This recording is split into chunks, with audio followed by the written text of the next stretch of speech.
Thank you very much for making the time to attend this afternoon, this evening, or this morning, wherever you are connecting from. Great to have you on this call. Welcome to the Grow Conceal webinar. We're hoping that this webinar will be of benefit to you and you'll learn a bit more about Grow, but also more about Conceal and how it can benefit your organization.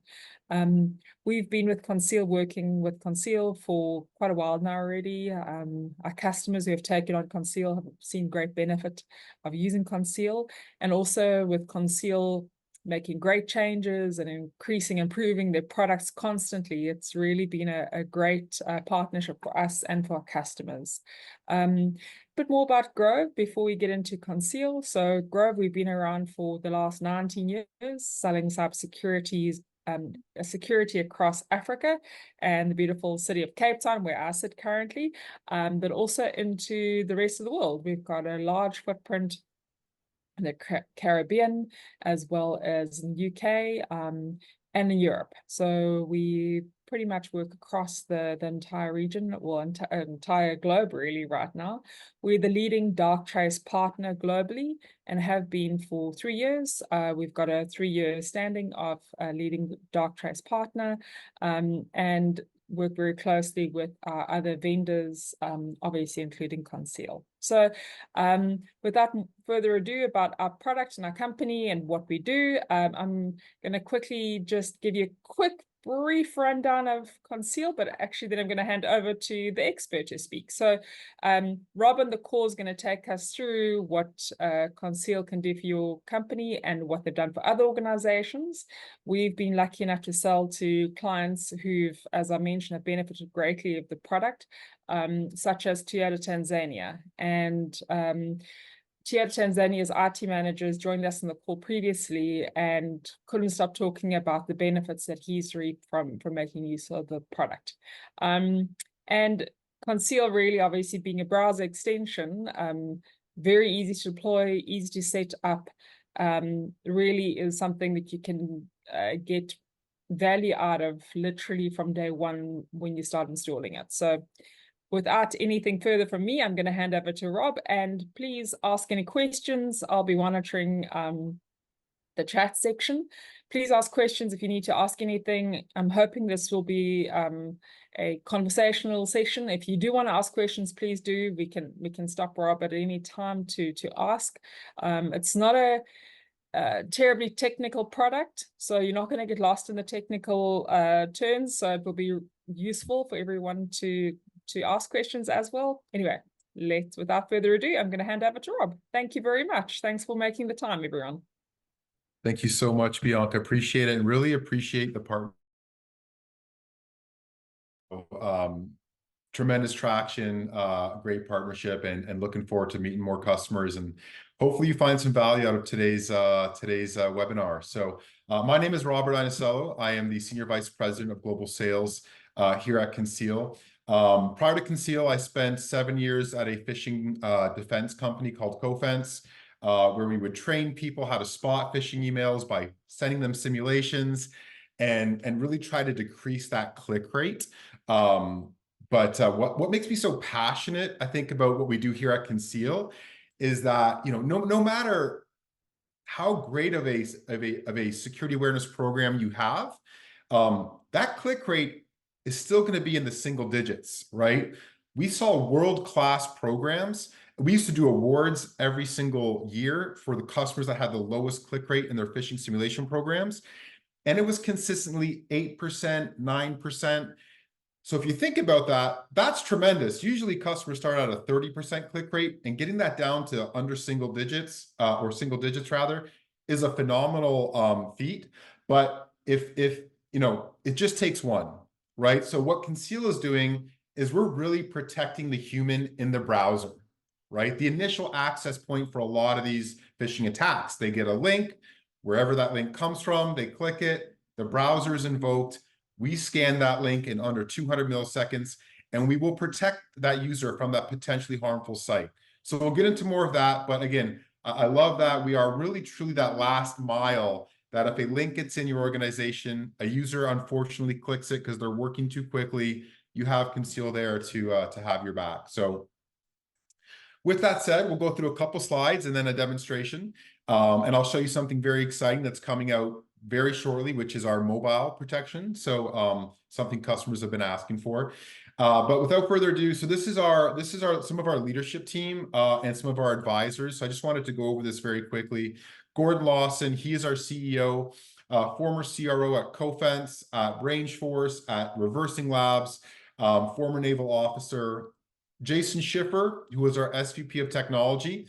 If you're familiar with the name Kevin Mandia, who founded Mandiant, who was just acquired not too long ago by Google, the world's premier incident response firm. Jason Schiffer was Kevin's very first security engineer when Kevin started Mandiant. So that's very exciting. Ron Gula sits on our board.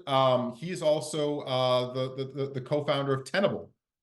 So if you're familiar with Tenable, Ron Gula on our board.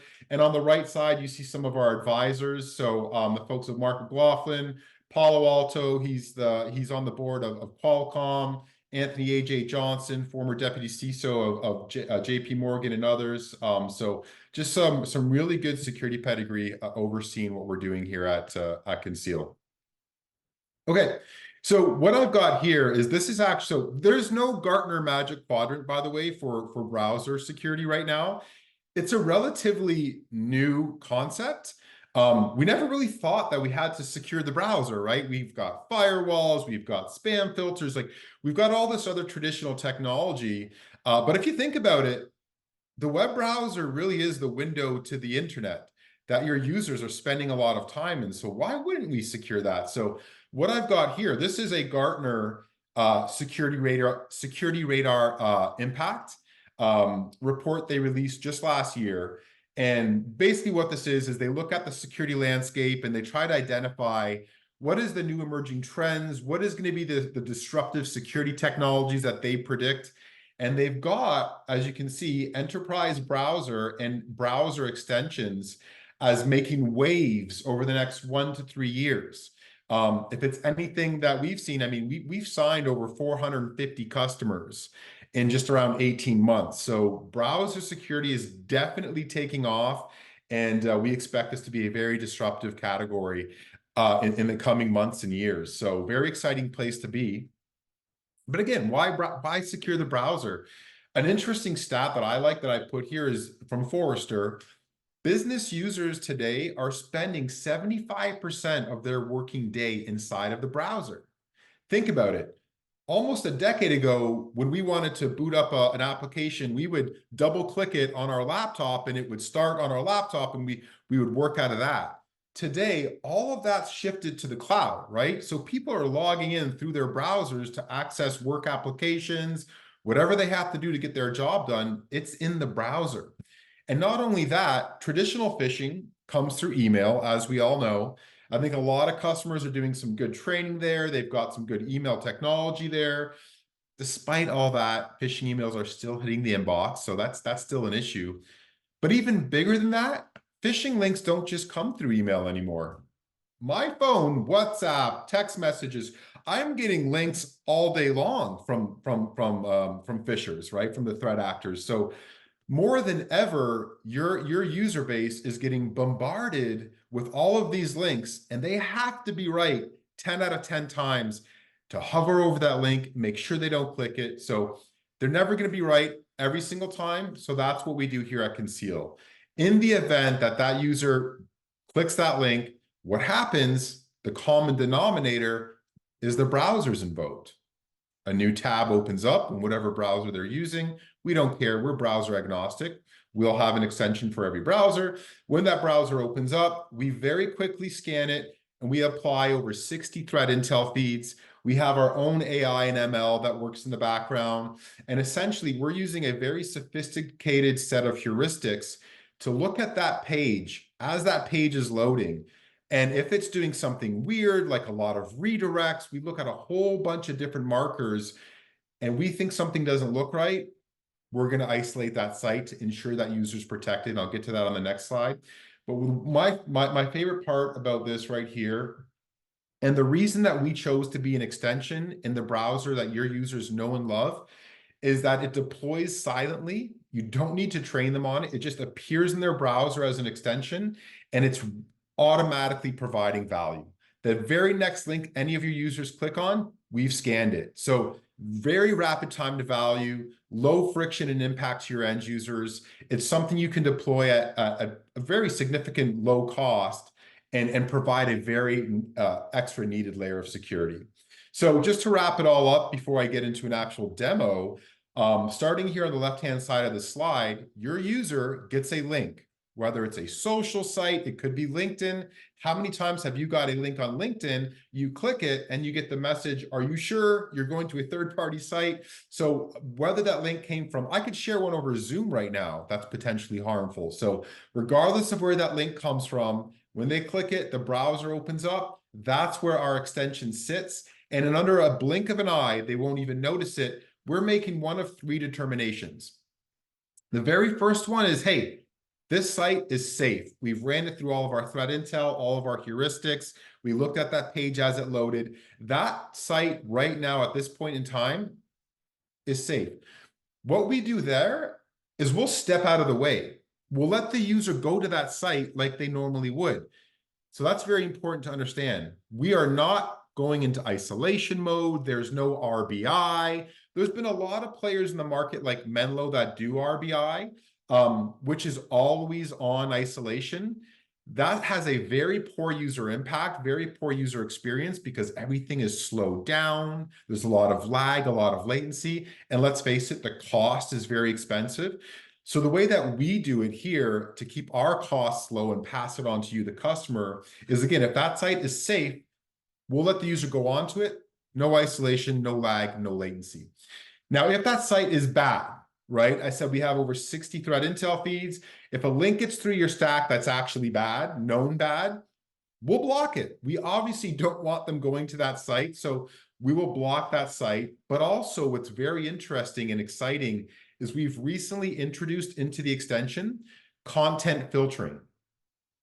So if you don't want your users going to gambling websites, adult websites, sites with violence, we have over 85 categories to choose from. You can turn those off and on. So if that user tries to go to that site during, whenever, working hours or whenever they're on their work laptop or desktop, we're going to block that, right? So a lot of value there. But what I love the most, what I think our true value prop here, it's everything between known good and known bad. This is where those sophisticated threat actors like to, buy a domain that's very similar to your domain. It has maybe an extra letter. They're going to spin up a phishing site that's only going to be active for a couple hours before you even know it's there. And they're going to target some of your users, finance, the C-level, whoever, and that's going to get right past your entire stack, right? So that's why Conceal Browse is so important.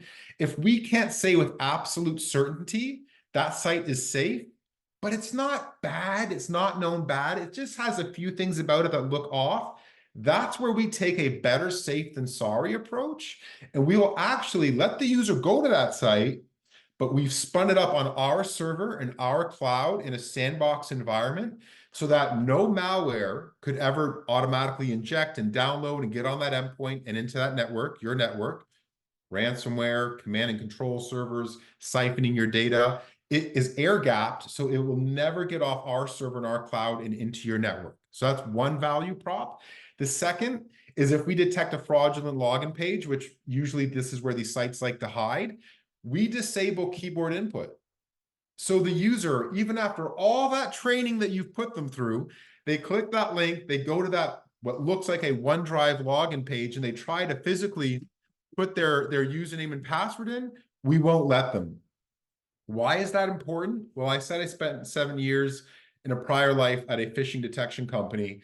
I know just from working there, over 50% of real phishing attacks are credential theft attacks. They want that username, they want that password. It is so much easier to breach your network if they've got those keys to the castle, right? So huge value by providing that protection layer there. And I talked a bit about how easy we are to deploy. You could deploy us through GPO, whatever RMM tool you have, Microsoft Intune, very simple to deploy us. And once we're deployed, you can plug us into whatever SIM, SOAR, EDR, XDR technology you're using today. So it truly is a set it and forget it. Rapid time to value, immediately providing protection to your users against risky links, and we can pump all of that telemetry right into your existing technology stack. So Bianca, that's, I'll go back to some slides in a moment, but that's what I wanted to show there. Let's get into an actual demonstration of the product, just to show you it's very, very simple, very straightforward. I'm using Google Chrome, but I could be on Firefox, Chrome, Edge, Brave. It doesn't matter. Our extension will basically install and identify all of the supported browsers, and it automatically installs itself in all supported browsers. And the other part of it is this is all the user sees, just this extension, but they cannot turn it off or on, turn it off. So it's tamper-proof, that they can't turn it off and then try to go around it. You know, if they've got Chrome and they go, well, you know what? I'm going to download Firefox to get around this extension. As soon as they download Firefox, we recognize that's been done. We're going to install an extension in Firefox. So really, truly is tamper-proof to the end user. But this is all they're going to see, right? Just this little extension. Now, let me go to a site. I went to Grove's website. You saw how quickly we ran that scan. I'm sharing my screen, right? I'm in Toronto, Canada too. I'm pretty far away, sharing my screen over a webinar. That scanned the entire Grove page and it's safe. Congratulations, Bianca. You guys have a safe website. And you can see I can click all these different links and you see how quickly that we can we can bounce around and it does its thing. Now, let's do the opposite. What happens if I go to a site that's bad or a site that we blocked? So this is an example of our content filtering. I said, I don't want users going to Netflix or any sites like Netflix. So you can see that I tried to do that. Right away, the extension recognized that and they get this splash screen. Hey, that site is blocked. Now, let's talk about what if that user goes to a site that is just not bad, but it's got some suspicious characteristics. This is what the end user would see. So this is our splash page or our interstitial page. We give the user a little bit of context here that, hey, this site is suspicious. It's got a 20% risk score. It's not bad. It's not 80% or higher. We block that, but it's got some suspicious artifacts to it. Suspicious basically means that this web page has some items in it that are familiar with phishing, right? So for all of those reasons put together, we're going to let you go onto that site, but we're going to do it in a bubble wrapped protective manner. So user can return to previous site, and you can see how that is much more bolded because they should probably do that, or they can continue and access the website in isolation. So when they click that, we're going to establish a WebSocket connection to our server on our cloud to connect to that website. They can browse about, they can click around. We're not stopping their work from happening. But again, if anything were to try to download right now, it would never get onto that endpoint. It would just stay on our server and our cloud that we're going to blow up after that session's over anyways. And if they try to click on a link and they get to a login page, this is a fraudulent Microsoft login page. If they got to this point and they tried to physically, and I'm going to bang on my keyboard right now, if they tried to enter their username, password, credit card information, we've disabled the keyboard input. So they're prevented from doing so. So that's what it looks like from an end user's perspective. What does it look like from an administrator's perspective? You running the product. This is the dashboard. So multi-tenant. So if you have multiple sites, different locations, if you're a managed service provider, it makes it very easy to manage. We give you some very high-level information. How many URLs did we scan? How many were allowed? How many did we isolate? Which ones had a lot of redirects in it? Which ones did we just outright block? And what's very interesting, our customers love to see down here is this is your most isolated entities. This is the people at your organization that are most often going into isolated sessions. That tells me one of two things. One, they're going to sites they probably shouldn't be. Maybe they need a talking to.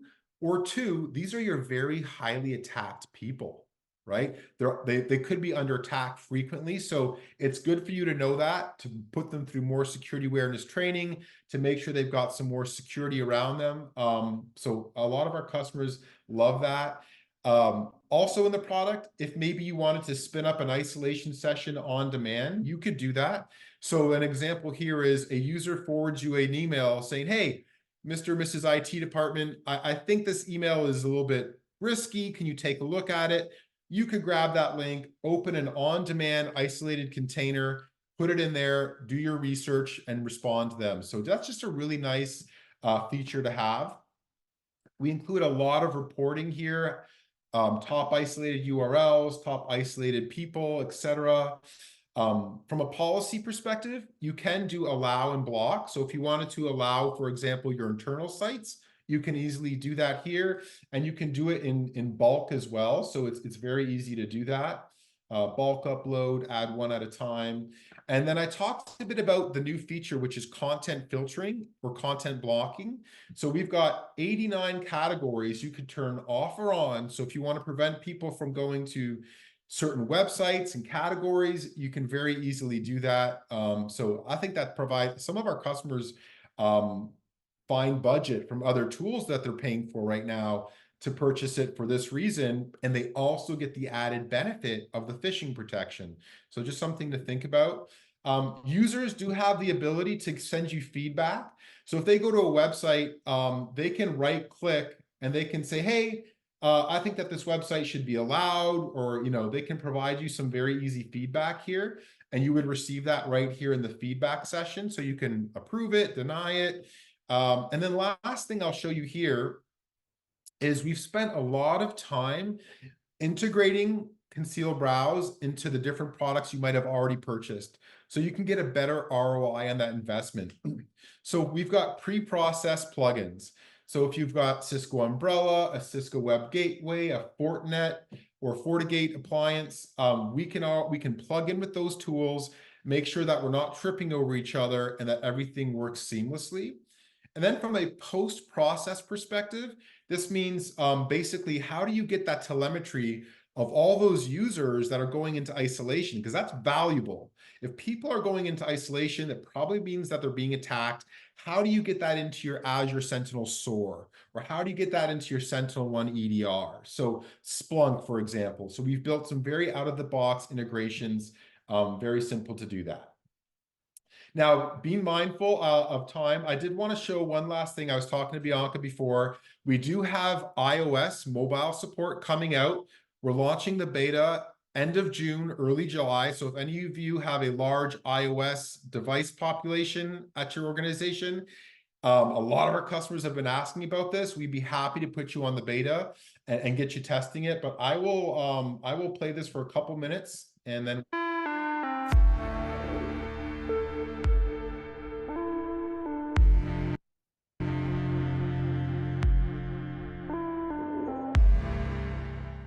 Welcome to this brief demo of Conceal's new Conceal Browse for iOS, which is planned for private beta in July 2024.